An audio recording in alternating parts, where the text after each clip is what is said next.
Y además es mucho más fácil pararse 2 horas a mirar a Ivana que mirarme a mí. O sea, que también eso cuenta.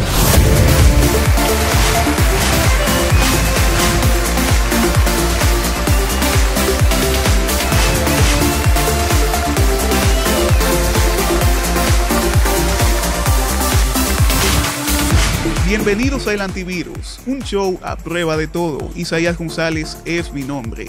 Finalmente, luego de un tiempo, podemos retomar este segmento que a mí tanto me encanta y que sé que a ustedes también. Y qué mejor que con el que podríamos definir como el rey de las conversaciones profundas. Ay, Dios mío. En cuanto a nivel de podcast se refiere. Ya que para nadie es un secreto que este maravilloso mundo, la creación de contenido, sigue creciendo cada vez más. Y el podcast no escapa de eso. Cada vez son más quienes deciden expresarse y utilizar su voz para hablar de todo tipo de temas, sobre todo aquellos que aportan contenido de valor para todos nosotros. Él es todo un experto en eso y hace que con cada invitado podamos tener una gran experiencia y muchas cosas que se nos quedan para la vida. Eso es lo que lo hace grande y eso es lo que lo convierte en un héroe de las redes. Y lo tenemos aquí en El Antivirus. Él es Jorge Chalhú. Isaías, muchísimas gracias. Un placer inmenso. El placer es mío.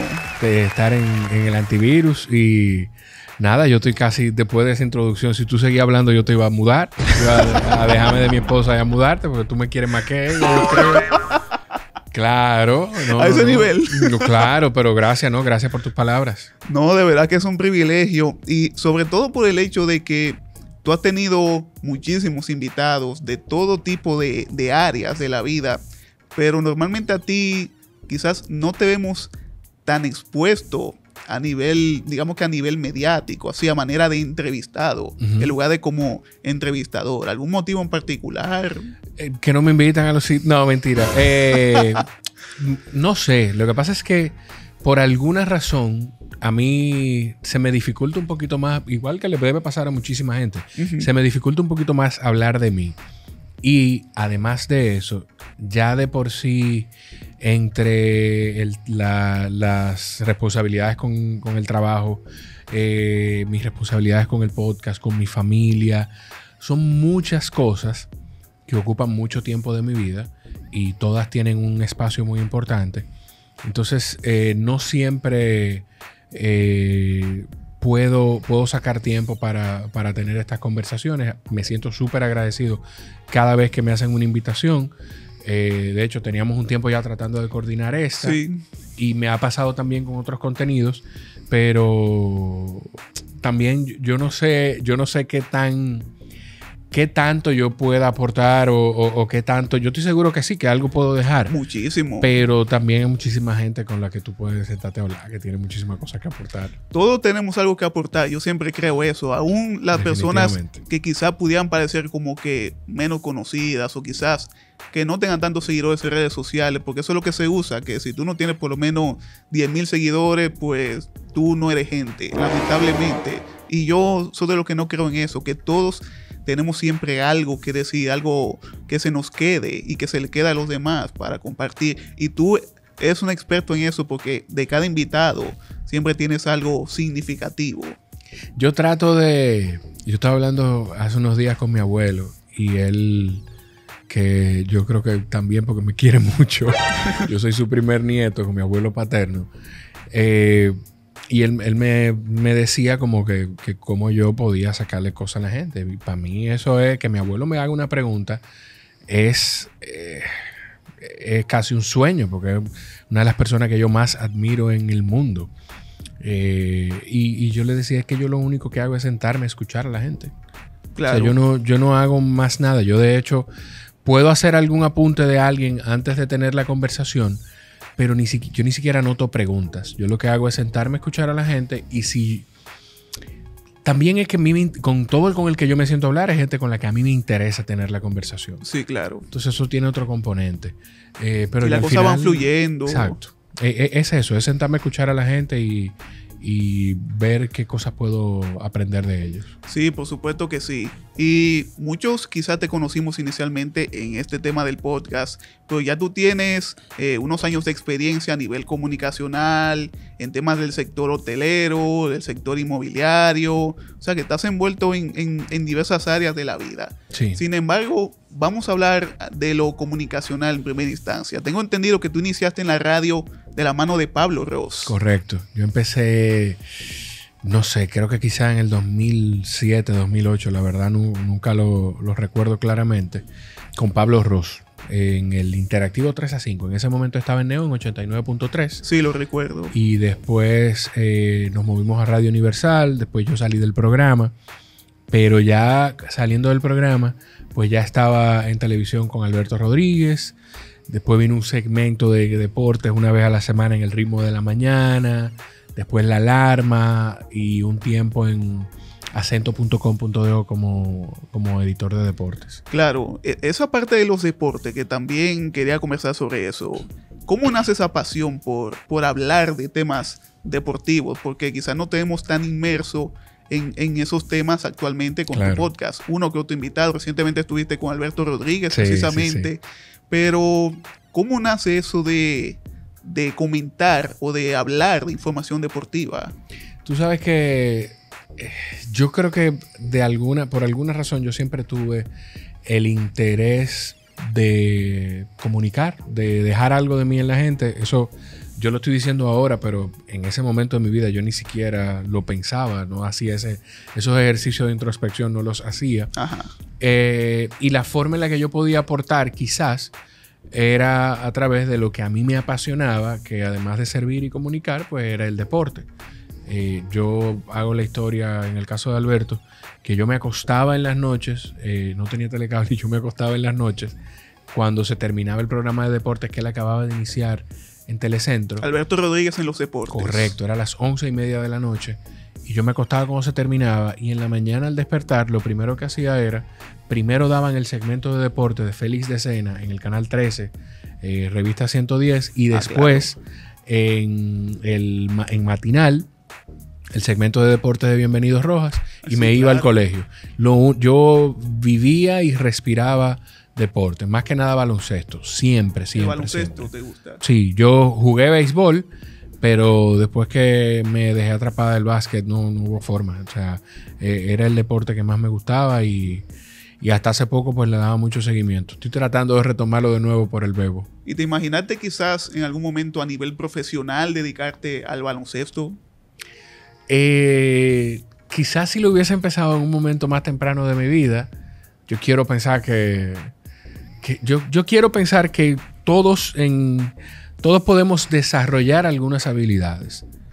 Y quizás si yo lo hubiese tomado en serio, como lo toman. Yo, en un viaje en un verano a Estados Unidos con donde mi familia en Houston, pues yo tuve oportunidad incluso de jugar con algunos muchachos en parques que están quizá en universidades becados, no necesariamente universidades de primera división, sino de segunda, tercera división, que es otro nivel de competencia, no como esas grandes universidades que vemos en la NCAA. Ajá. Y sin tomarlo tan en serio, pues quizá ellos tampoco lo tomaban tan en serio cuando jugaban ahí conmigo, pero podíamos hacer un buen juego. Recuerdo que con uno de mis tíos lo hacíamos. Y lo que sí a mí me llamaba mucho la atención con esos muchachos era que algunos eran más jóvenes que yo y tenían el cuerpo mucho más desarrollado.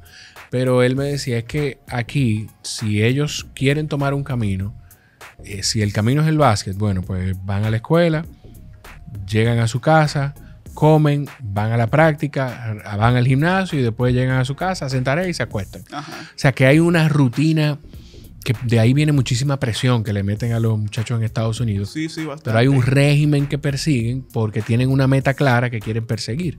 Yo nunca tuve esa meta tan clara, pero sí me gustó muchísimo. Yo de hecho llegué a dirigir categorías menores en el sector donde viví en un momento de mi vida. Ah, sí. Sí. Y me lo disfrutaba mucho, pero sí quizás llegué a verme más en una cabina de transmisión, comentando el juego, no narrándolo. Eso sí, porque lo que me gustaba era eso. A mí me gustaba analizar el juego. analizar, comentar sobre lo que sucedía a nivel deportivo. Eso era lo que más me llamaba. ¿Y algún equipo favorito, ya que estamos en el baloncesto, verdad, de la NBA, los por Lakers. Ejemplo? No, los Lakers. Somos dos, dale los ahí. Lakers, pero yo no sé si tú llegaste a los Lakers con LeBron. Yo soy de los Lakers. De Kobe Bryant. Pero por favor. Pero ven acá, pero claro. Cuando los Lakers eran los Lakers. Y perdónenme los fanáticos de LeBron, ¿eh? Sí, no, porque es que no hay... No, yo no tengo nada en contra de LeBron, pero igual los fanáticos de LeBron pues tienen es que eran épocas diferentes también. Un complejo de persecución muy grande, o muchos fanáticos de LeBron, pero los Lakers, a mí el equipo que siempre me gustó, porque fue con el que yo retomé el básquet después de que se retiró Michael Jordan, fue con el que yo conecté, fue los Lakers, y fue por Kobe Bryant. Claro que sí. Y en el béisbol yo soy Yankee, pero hasta más no poder, que cuando jugaban contra Pedro Martínez yo quería que le entraran a palo. No me... Sí. Y estoy loco por grabar con Pedro Martínez en mi podcast para confesárselo. Ojalá que se dé, ojalá que sí. Sentía Marco medio callado cuando hablamos de la NBA. Sé que él más o menos la sigue. ¿De qué equipo tú eres? Tú no eres de los Lakers, claramente. No. Yo soy un fanático ahora mismo de Curry. Fanático de Golden State. Bien. Curry es duro también, claro que sí. Mira, tú sabes que cuando... Yo no recuerdo si Curry lo acababan de draftear en ese momento, pero yo recuerdo un año... pensando en esos años de la crónica, que yo hice un análisis de ese equipo de Golden State, porque Golden State viene construyéndose desde hace muchos años. Recuerdo que hasta le mandé ese artículo a Frank Prats y llegamos a conversarlo él y yo sobre ese análisis. Y fue ese año que yo hablé de ese equipo empezando la temporada, fue el año en el que Golden State clasificó de octavo y eliminó a Dallas, que clasificó de primero. Y yo creo que esa era la primera vez que pasaba eso en una postemporada de NBA. Lo recordé ahora por el tema de Curry. Claro. Ahí estaban en Golden State, los recuerdo a Steven Jackson, estaba David Lee y un par de jugadores más. Creo que Andrew Bogut acababa de llegar, no recuerdo esa parte, pero sí sabía que era un equipo como que al que había que ponerle el ojo. Ahora pensándolo de esa forma. Sí, claro. No, y el tema de la NBA es algo de verdad que impresionante. Y nada más, hablando de deporte, podríamos incluso durar mucho rato. Pero saliéndonos un poco de ahí, entonces entramos en el tema del podcast. Luego de qué tiempo es que, digamos que sales de los medios tradicionales para dar paso a tu propio proyecto ya a nivel digital, que es Jorge Childhood Podcast. Mira, yo empecé con el podcast trabajando todavía en la alarma de la mañana. Recuerdo que fue un anuncio como un comercial que me pagaron que tenía. Y nada, yo dije, bueno, esta es la oportunidad. Esto es algo que yo siempre he querido hacer desde hace mucho tiempo. Déjame hacer esta inversión y darle a ver si lo puedo desarrollar. Sin ninguna expectativa económica. Porque al final eso es muy importante decirlo, que si uno no tiene una comunidad grande que lo siga en redes sociales o que venga con un reconocimiento de otras áreas, pues el podcast no va a dejarte dinero en inicio. No, claro. Entonces, hice la inversión y ya yo creo que yo no recuerdo, tenía prácticamente un año ya el podcast cuando yo salí de la alarma. Sí, porque estábamos en medio de pandemia. Y el podcast empezó en 2019 y todavía en pandemia pues yo hablé con el equipo y dije, miren, la verdad tenemos muchas cosas, tengo mucho trabajo, con mi trabajo en ese momento en el área hotelera y no quiero quedar mal. Entonces nada, yo me salí de la alarma y ya todo el enfoque era pues en mi trabajo, mi familia y el podcast. Ya no tenía el tema del programa de radio. Y el tema de la pandemia como tal, porque hablamos de que estabas en un programa de radio, la radio, como todos los medios de comunicación, se vieron visceralmente afectados. Correcto. Tras la llegada del COVID, pero la industria hotelera también, porque todo tenía que cerrarse, no poder recibir turistas, los aeropuertos que no podía entrar ni salir nadie. ¿Cómo entonces, a nivel personal y profesional, te afectó el tema de la pandemia y también con el podcast? Mira, yo te puedo decir que yo tengo muchas cosas tengo cosas que agradecer por la pandemia, y esto cada vez que lo digo trato de decirlo con mucho cuidado porque yo sé que hubo muchas personas que sufrieron mucho y gente que perdió familiares. Sí, claro. Y tengo cosas de las que pudiera no ser tan agradecido. Yo recuerdo en el trabajo yo me pasé, yo creo que prácticamente un año completo, como al 40%, al 30% de mi salario. Yo creo que mucho que menos, no recuerdo. Con el podcast, pues se dificultó un poco el tema y ya tenía que hacer grabaciones remotas, que no era lo que yo estaba buscando, lo que me interesaba. Aprendí a aceptar eso y a tirar para adelante con eso. Claro. Pero en términos familiares, pues para mí fue una bendición. Yo estaba hablando con la dichosa ayer sobre eso, de que yo me topo con gente que con mi hijo me dice, pero tuvimos un bebé de pandemia. Y yo, bueno, pero no sé si el calificativo de qué manera lo toman, porque para mí mi hijo es un niño sumamente sociable, comunicativo, sí, y que vivió cosas que probablemente ni tú ni yo vivimos, y que si llega a tener un hermano o una hermana en algún momento de su vida, ese bebé no lo va a vivir tampoco, porque él tuvo a su papá y su mamá todo el tiempo en su casa con él. Claro. Y mi esposa y yo lo que hacíamos era pasar tiempo con el niño, jugar con él, hablar con él, y el bebo, pues, si, de nuevo, el calificativo de bebé de pandemia, mucha gente lo ve como algo negativo, pero para mí fue una bendición en términos familiares. Con el trabajo, yo fui, a pesar de que tuve ese tema, yo fui de los dichosos que conservó su trabajo. Porque eso era algo que sí que en principio me golpeó mucho. El tema de mirar, cuando se hablaba de los números, de la cantidad de personas que estaban quedando sin trabajo. Sí.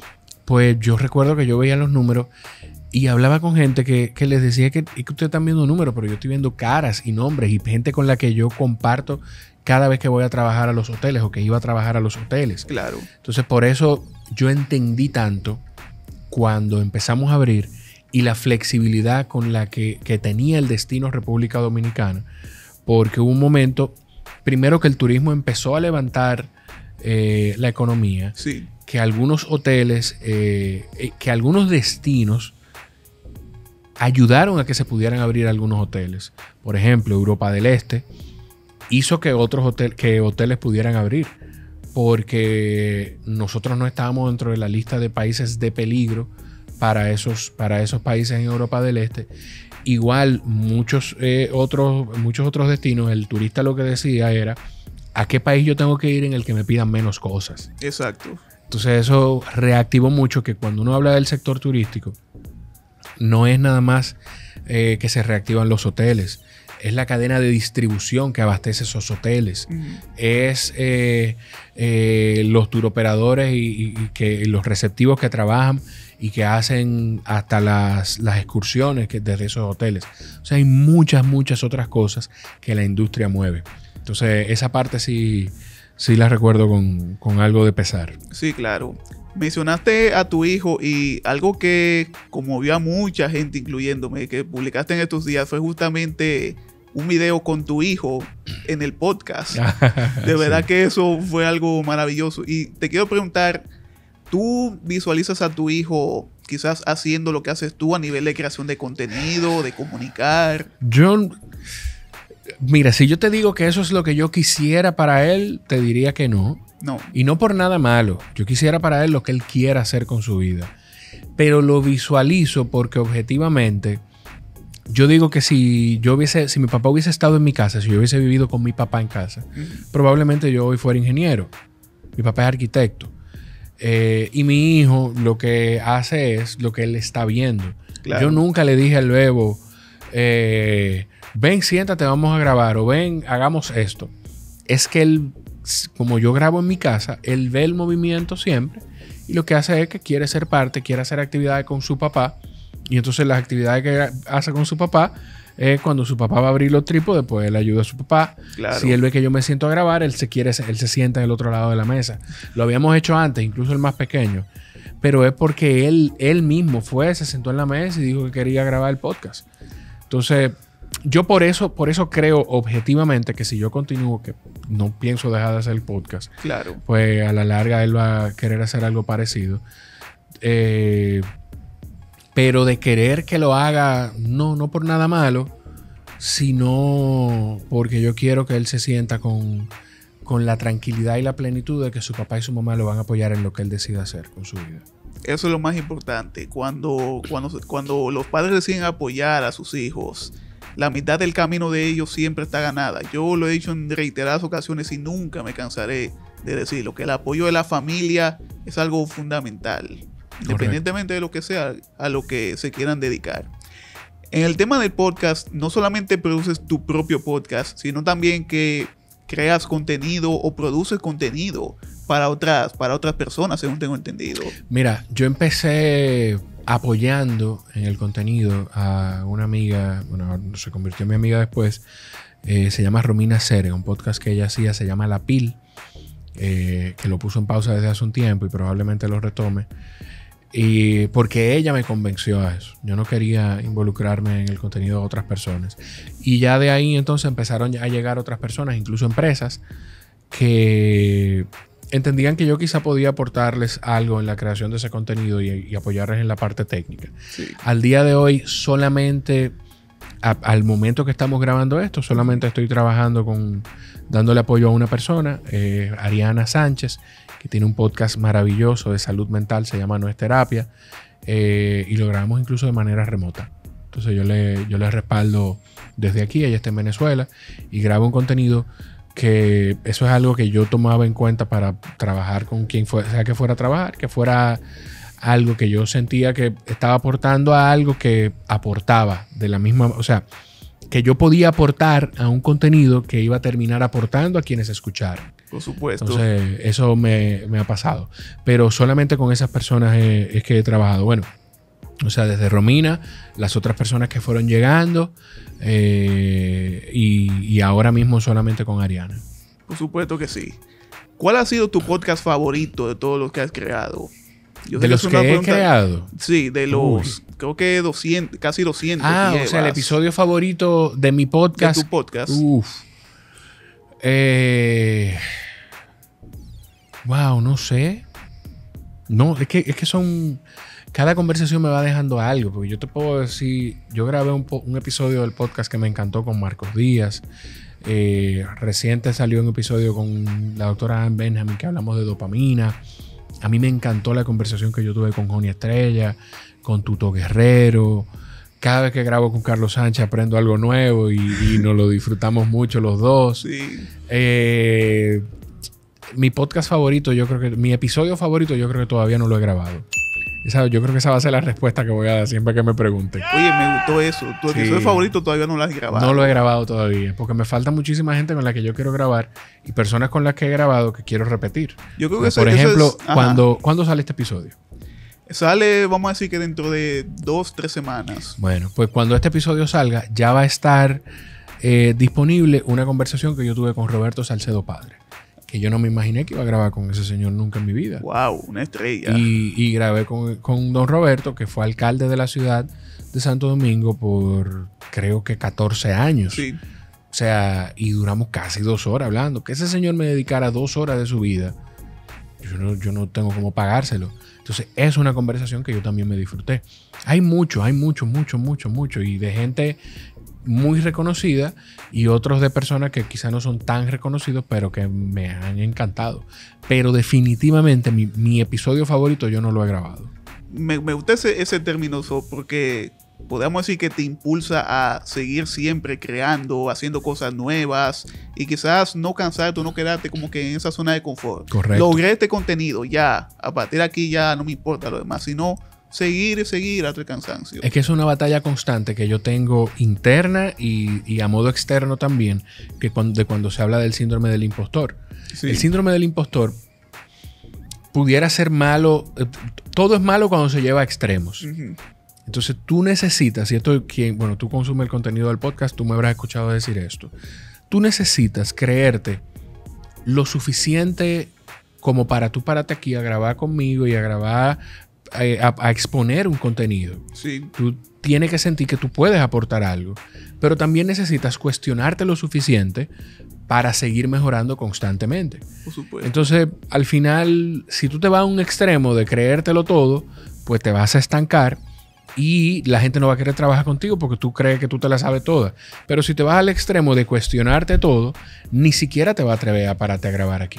Esos son Entonces, dos extremos bastante complicados que hay que saber manejar. El síndrome del impostor y ya lo que vendría siendo el narcisismo, si se pudiera decir. Claro. Y creo que en algún momento vamos a tocar ese tema también aquí en este programa, porque de verdad uno tiene que buscar un balance en todo. Tener seguridad de que uno puede hacer las cosas, pero no simplemente quedarnos en la zona de confort de que soy bueno en esto, no necesito que me corrijan, no necesito aprender más nada y ahí quedarme, sino siempre ir por más, porque de eso se trata la vida. Y más que tú estás exponiendo un contenido en redes sociales, y las redes sociales es el mundo. O sea, tú subes un contenido de internet y pudiera estar escuchando tu familia y mi familia, o pudiera estar escuchando una persona que no te conoce de Kazajistán. Ajá. Y entró, ese día se despertó aburrido, entró al video y dijo, y dijo cualquier sandez. Y si tú dejas que eso te afecte, porque tú no tienes la confianza suficiente de saber que tú estás haciendo lo mejor que tú puedes hacer aquí, no va a querer hacerlo más. O sea que es un balance bonito que hay que encontrar. Por supuesto que sí, la vida se trata de un balance, reiteramos. Ahora, ¿hay algún podcast pendiente o alguna persona pendiente que tú dirías, yo tengo que conseguir sí o sí a esta persona? Muchísima eso gente. Me lo vas a responder en un segundo, porque vamos con una pequeña dinámica ahora. A ver cómo me va, porque la vez pasada Ivana Gavrilovich me tuyó, pero de una forma abismal. Vamos a ver cómo nos va con esa es otra conversación que yo quise, que a mí me encantó tener con Ivana. Un beso, Ivana. No, de verdad que con Ivana uno pudiera durar horas, porque es una mujer admirable, digna de admiración por todo lo que ha tenido que pasar y por la cabeza también amueblada. Ivana es una mujer sumamente inteligente, trabajadora, y además es mucho más fácil pararse 2 horas a mirar a Ivana que mirarme a mí. O sea que también eso cuenta. Eso cuenta también. Eso no importa, Isaías, pues imagínate. Bueno, cuéntame de la dinámica. Yo creo que no hay discusión en eso, porque Ivana es una mujer de verdad que hermosa y sumamente, reitero, talentosa. Yo no voy a seguir aclarando, porque cuando uno aclara mucho oscurece. Dicen en Colombia, no aclares que oscurece. Exactamente. Esto se llama misínimo. Yo durante 1 minuto te voy a hacer preguntas random y tú puedes responder lo que tú quieras, excepto la palabra sí y la palabra no. Ok. Entonces, tú que tienes tanta experiencia a nivel conversacional, vas a tener 1 minuto luego para preguntarme a mí, a ver cuál de los dos cae primero. Dale, vamos arriba. Entonces, vamos a esto. ¿Te gusta el podcast? Pero por supuesto. ¿Qué es lo que más te gusta? Conversar y escuchar a las personas. ¿Te gusta todo tipo de conversaciones? Sobre todo las conversaciones en las que puedo aprender. ¿Hay un podcast que tú has dicho como que no era lo que yo esperaba? Aprendí de esos también. ¿Aprendiste de eso? Por supuesto. Aún hasta de aquello que tú entiendes que al final no sirve de nada.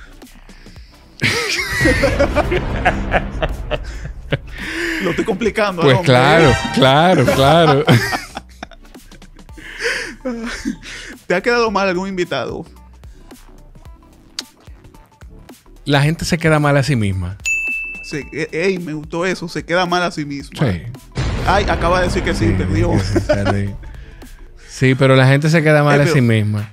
Estaba luchando por no caer. No, y en la otra me complicaste porque yo no creo haber grabado ningún episodio que no valga la pena escuchar y que no disfrute. O sea, puede que haya alguno que haya sido más retador que otro. Sí. Pero hasta esas conversaciones... mira, hay una conversación que de ninguna forma yo te voy a decir con quién fue. No, claro. Pero hay una conversación que a mí se me hizo muy difícil, muy pesada, muy complicada de llevar. Y al final la gente la disfrutó. O algunas personas de las que consumen el contenido la disfrutaron y aprendieron de esa conversación. Sí. Y eso lo único que hizo fue abrirme a decir, bueno, pues yo puedo hablar con mucho más personas de las que yo pensaba. O sea que de todo se aprende. ¿Alguna vez, antes de que te toque a ti y preguntarme a mí, pero alguna vez te ha sorprendido, digamos, que algún podcast que tú dices, esto como que no va a dar pie con bola, y al final resulta que ha tenido un gran nivel de aceptación? Mira, más que sorprenderme eso, porque honestamente, y yo sé que esto a veces es difícil de creer, yo no grabo pensando en la cantidad de personas que lo van a escuchar o lo van a mirar. Cuando yo digo que yo grabo el contenido para mí y que es un invento sumamente egoísta para yo aprender de las personas con las que hablo, eso me sale del alma, del corazón, de lo más profundo del cerebro, de donde tú puedas imaginarte. Entonces, eso no me ha pasado. Lo que sí me ha pasado es que hay días en los que yo no me siento con el mejor de los ánimos para grabar, en el que yo he estado a punto de cancelar conversaciones, y más cuando son remotas, que es más fácil tú decirle a una gente, mira, la verdad que o no me siento bien o me compliqué. Sí, claro. Y han terminado siendo algunas de mis conversaciones favoritas. Yo te puedo decir que la primera conversación con Mario Dávalos, que es otro de mis episodios favoritos, yo estuve a punto de escribirle a Mario, porque ese fue remoto, estábamos en pandemia, yo nunca había hablado con él. Yo creo que él tampoco estaba muy en tener la conversación y también como que ya habíamos hecho el compromiso. Y al final terminó siendo una conversación que para ese momento probablemente era mi favorita. O sea, eso sí me ha pasado, que yo he tenido conversaciones en las que he estado a punto de no hacerlas, de no grabarlas, y terminan siendo conversaciones maravillosas para mí. Claro, inesperada, pero con un gran resultado. Correcto. Sí. Entonces, tienes un minuto para preguntarme a mí cuando quieras. ¿Cuánto tiempo tienes con el antivirus? Vamos a cumplir 2 años casi. 2 años. 2 años. ¿Y por qué no está en Spotify? Hace poco, de hecho, iniciamos en Spotify, que les invito a que sigan el programa. Qué bien, qué bien. ¿Y por qué fue que empezaste con el contenido? Porque siempre me ha gustado comunicar. Siempre me ha gustado el mundo de estar frente a cámara, de los micrófonos. Pero hasta ahora, ese valor para iniciar estaba muy atrás. Ya. ¿Y fanático de LeBron fue que me dijiste que eras? De Kobe Bryant. De Kobe. Para descanse. De Kobe Bryant. ¿Lloraste cuando supiste la muerte de él? Con hipío. Con hipío. Sí, a mí me pasó también. ¿Y ¿a quién te falta por invitar aquí? Muchísima gente. Si te ponemos a elegir quién sería tu próximo invitado, ¿quién tú dirías que sería?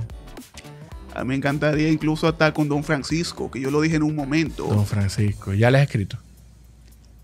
Me falta escribirle. Te falta escribirle. Así no se vale porque Isaías tiene muchísima práctica con esto. Yo no. La primera vez. Se acabó el tiempo, ¿verdad? Pero hace rato.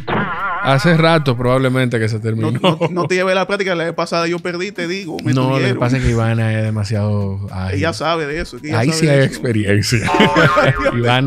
Ivana sabe demasiado. Claro que sí, claro que sí. Para que lo bueno se haga viral, tu colaboración es sumamente importante para nosotros. Únete a nuestra comunidad en patreon.com/elantivirus y con una pequeña suscripción al mes puedes obtener contenido exclusivo, ser el primero en ver nuestros programas, asistir a nuestras grabaciones, tener acceso con nuestros invitados y hasta tener parte de la línea de merchandising como este hoodie y muchas otras sorpresas que vienen. Así que ya lo sabes, patreon.com/elantivirus para que juntos hagamos que lo bueno se siga haciendo viral. Gracias de antemano. Entonces, a ver, continuando con el tema del podcast, porque de verdad que hay mucho que abordar. ¿Cuál es el mayor reto de crear ese tipo de contenido donde sabemos que lo que más reina es justamente lo negativo, el contenido que quizás no nos aporta a nivel personal? Tú sabes que yo no... Es que yo no siento que sea retador. No. Yo no siento que sea retador porque a mí me pasa algo. Yo no dependo del contenido que creo. Por eso es que yo siempre hago la salvedad de que yo entiendo las personas que crean el contenido del que tú estás hablando. Uh-huh. Que de nuevo, al final yo siento que todo aporta. Porque hasta el entretenimiento, así sea un entretenimiento vacío, puede dejarte algo. A veces las cosas te enseñan incluso hasta qué no hacer.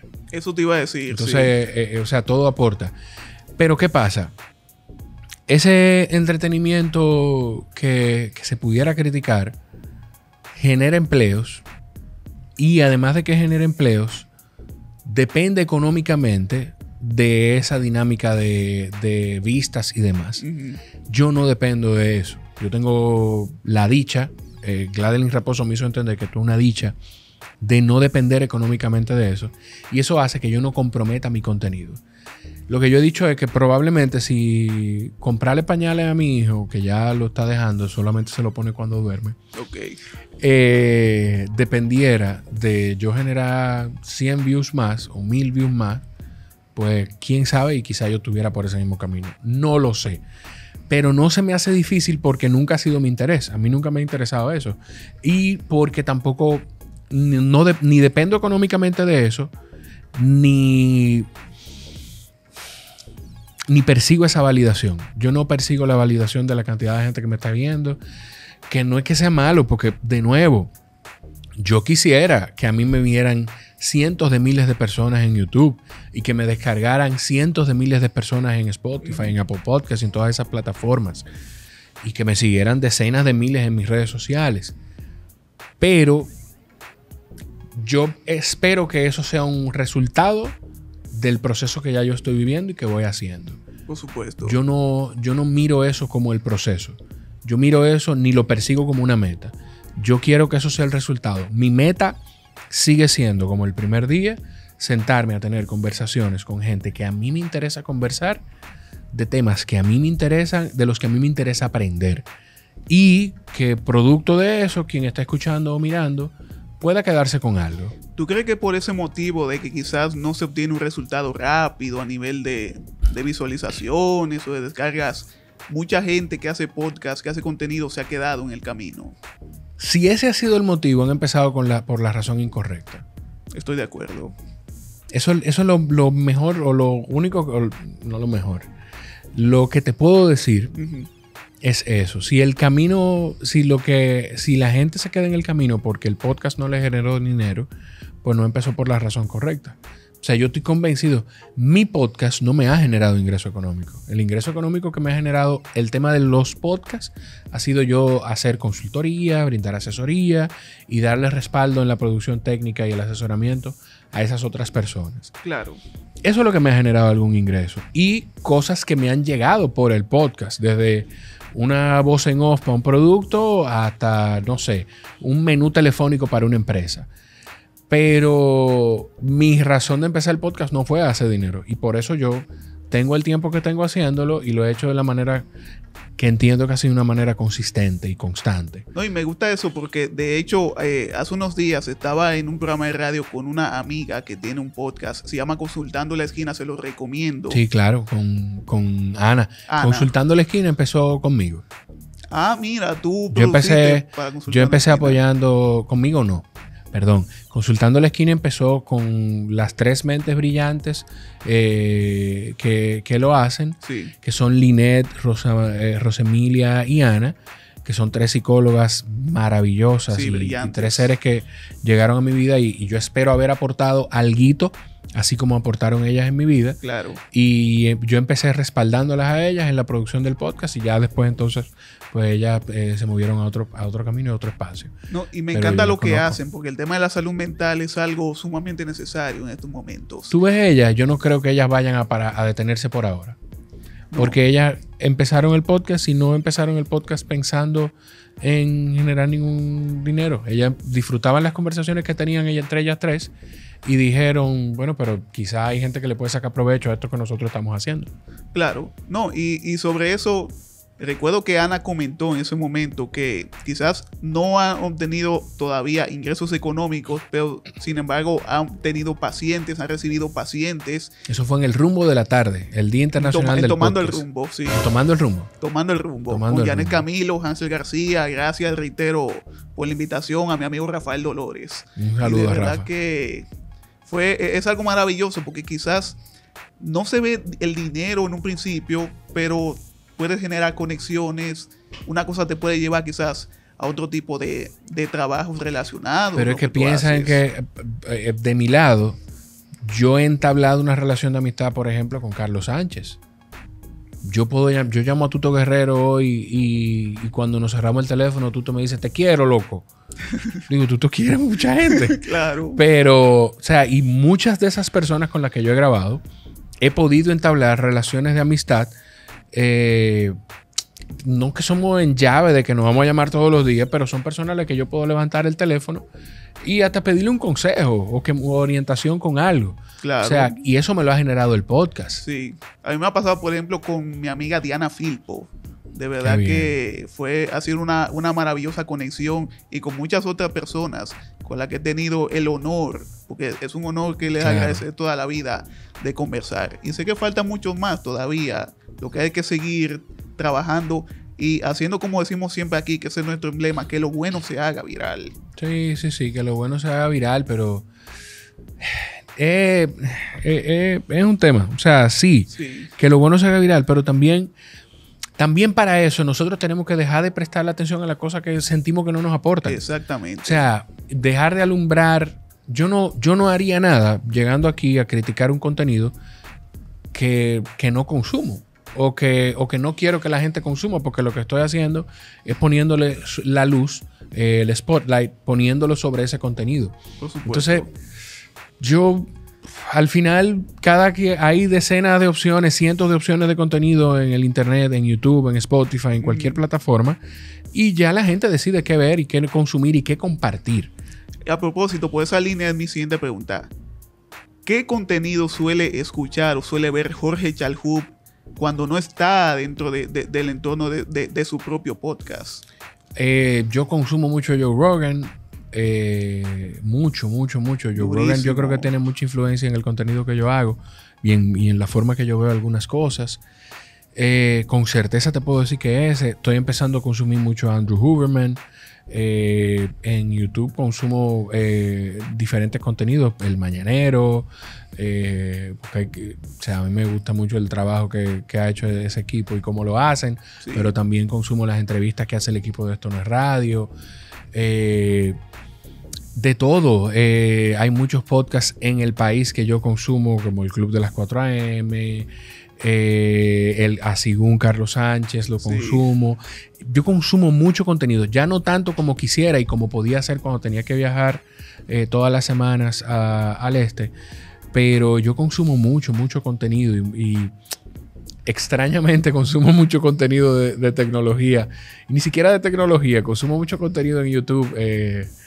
Me ha cogido con los unboxing de tecnología, claro, y los reviews de los teléfonos. Yo duré una semana y media, 2 semanas viendo reviews del iPhone 14 y de toda la gama. Y cada vez que sale uno nuevo, pues lo miro. Pero consumo y veo muchas cosas, de todo prácticamente. Y de todo siempre se obtiene algo. Sí. O sea, de todo se obtiene algo. Y no es verdad que todo es malo ni que todo es bueno en un espacio. Te voy a poner un ejemplo muy claro, que yo estoy seguro que la gente piensa en ese ejemplo cuando se habla de que el contenido no aporta. Yo no consumo a los Foques Radio Show, pero no lo consumo todo, pero hay algunas cosas que ellos han hecho que yo he consumido y que he mirado. Sí, claro. Porque me pasa igual. O sea, es que al final tú decides. O sea, nosotros estamos en un momento de la vida en el que nosotros decidimos qué consumir y qué no consumir. O sea, por eso es que yo no entiendo la crítica constante al contenido, ni la crítica constante a las canciones, ni la crítica constante a algunos artistas. Porque es que al final ya a mí nadie me puede obligar a consumir nada. Yo consumo en radio, yo prendo el radio y a veces pongo el ritmo de la mañana, a veces pongo el mañanero, a veces pongo el tono de radio, a veces pongo el sol de la mañana, y en las tardes, bueno, pues a las 5 de la tarde, pues casi siempre pongo el mismo golpe cuando me monto. Esas son las veces que yo escucho radio, 12 y 2 al mediodía. Pero igual, o el gusto de las 12, igual le doy la vuelta al dial, porque todavía, aunque la radio tiene su programación, yo decido qué escucho. Exactamente. Entonces, es por eso que yo no entiendo la crítica constante al contenido. Sí, tal vez tiene que ver quizá con el tema del bombardeo y de la constancia con ese tipo de contenido. Pero aún así, uno tiene el poder de decir, no, es que por más que me pongan esto, no me interesa, no lo voy a ver, no lo voy a escuchar. Gracias, sigan de largo, búsquense otro. Pero que te voy a decir algo. Si a mí me saliera en mis recomendaciones de YouTube un contenido, me sale porque YouTube está viendo que yo estoy consumiendo contenido parecido a ese. Exactamente. Entonces, por eso mi feed de YouTube, pues constantemente salen las cosas que yo consumo. Los clips de Joe Rogan. En un momento de mi vida era mucho video de triatlón, de Triathlon Taren, un tipo que yo sigo todavía, pero lo seguía con más constancia en aquel momento. Pero si yo no consumo algo, no va a estar en mi radar. Hay cosas de las que yo me entero porque entro a Twitter y veo y digo, bueno, pues déjame ver qué es esto. Exacto. Y listo. Pero hay demasiada cosa que hacer en la vida y tan poco tiempo para uno enfocarse en criticar contenido que hace otra gente que lo hace con mucho sacrificio también. Claro, porque todo lleva un esfuerzo. Exacto. Independientemente del contenido. El proceso es lo más complicado, más que el resultado. Exactamente. No podemos ir sin hablar de Mr. Home. Háblanos de Mr. Home. Mira, Mr. Home es un espacio maravilloso, una empresa maravillosa a la que tengo el honor de ser, en la que tengo el honor de ser parte como gerente de mercadeo, y de verdad me siento en una gran familia. Primero porque el grupo de socios pues se trata como una familia, son un grupo de personas que fundaron la empresa ya desde hace 11 años. Por supuesto. Y la cultura de servicio que hay. Nosotros somos una empresa de asesoría inmobiliaria, pero nosotros no vendemos propiedad. Nosotros brindamos un servicio y establecemos relaciones a largo plazo. Eso es lo que hacemos. De hecho, hay unos números que llevamos que más del 50% de la gente que compra con nosotros o vende con nosotros, pues regresa o refiere a alguien. Entonces, mucho de eso es una prueba de la manera, de la filosofía de la empresa de servicio extraordinario, que así es como definimos la experiencia Mr. Home. Y además de todo eso que te estoy diciendo, Sí. pues la dirección de la empresa, la gerencia, lo único que ha hecho con mis intereses fuera de la marca ha sido empujarlos y respaldarlos, y eso va desde mi contenido hasta mi familia. Y yo me siento muy dichoso de haber llegado ahí. Fue un proceso complicado, Me imagino. los recuerdo antes de entrar, pero me siento muy... Estuve a punto de cometer un error. Ah, sí. Estuve a punto de cometer un error. Oh. Y recuerdo que después de ese primer paso que no se dio, yo llamé a mi esposa y le dije, yo creo que me equivoqué. Y la vida me tenía el espacio aquí para ocuparlo, porque un par de horas después de esa llamada, vino la llamada de un primo querido que está allá, Sí. para decirme, mira, ¿cómo es que tú tengas este proceso? Y tú no me dices, y ahí retomamos de nuevo y al final se dio. Yo me siento sumamente dichoso y agradecido de formar parte de esta empresa. De verdad, maravilloso. ¿Y cómo podemos seguir a Mr. Home? Mr. Home para como apoyarlo, por supuesto? Mr. Home RD en redes sociales. Es la cuenta principal, pero está la oficina de San Francisco que maneja toda la parte del Cibao y terrenas, como Mr. Home SFM, Mr. Home Punta Cana. Y ahí pueden buscar información de la marca, de las propiedades, de todo y de todo el equipo. Que como yo digo, bueno, que además de la empresa, pues tengo un equipo maravilloso también que me hace sentir muy bien de formar parte de la empresa. Pero a mí me gusta decir, yo le digo a la gente que probablemente tú estás ahorrando dinero para una propiedad y quizá ya tú tienes lo que tú necesitas y no lo sabes porque no te estás asesorando. La ayuda y el respaldo de un asesor inmobiliario es esencial en tiempos como estos. Por supuesto que sí. Así que ya ustedes saben, no dejen llevar así por cualquiera. No, busquen gente que sepa de eso, señores.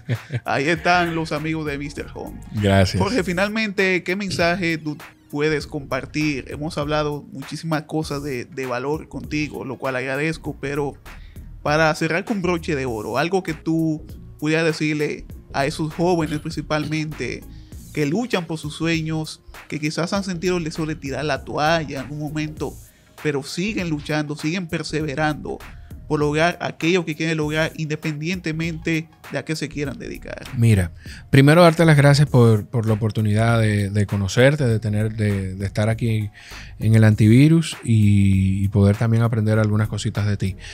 Y segundo, pues yo creo que mi mensaje sería seguir lo que te apasiona. No importa lo que tú estés haciendo, así sea, encuentra, si tú estás trabajando en un lugar, encuentra algo que te apasione en ese lugar donde estás trabajando, que eso te va a ayudar a llevar el día a día.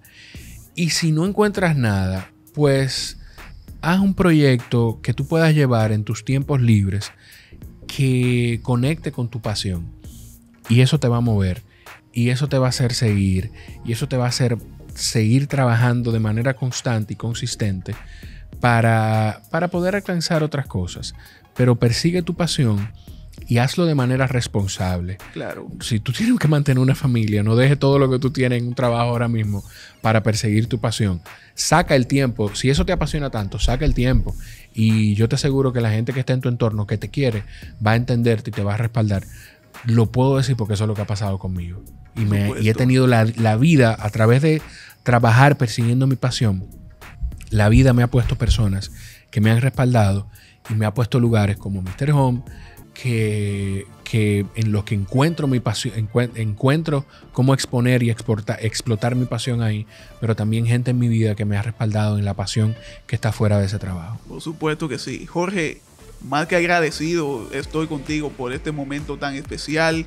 No puedo decir otra cosa que no sea lo mejor, que Dios siga abriendo puertas a tu favor, que podamos seguir viendo el crecimiento exponencial dentro de tu plataforma, porque contenidos como el tuyo son los que valen la pena, y con constancia y con perseverancia sabemos que puede llegar bastante lejos. Muchísimas gracias, Isaías, a ti y al equipo de La Cabina. Esto está muy bonito, me encantó el espacio y deseo lo mismo para ti. Yo espero que ese valor que tomaste para empezar a hacer el contenido, pues lo mantengas, y que sepas, que estés convencido tú de que tú estás aportando a través de tu contenido, y que no dejes de hacerlo hasta el momento que deje de llenarte. Si eso deja de hacerte sentir bien a ti y tú sientes que ya no te llena, pues perfecto, te mueves a lo siguiente.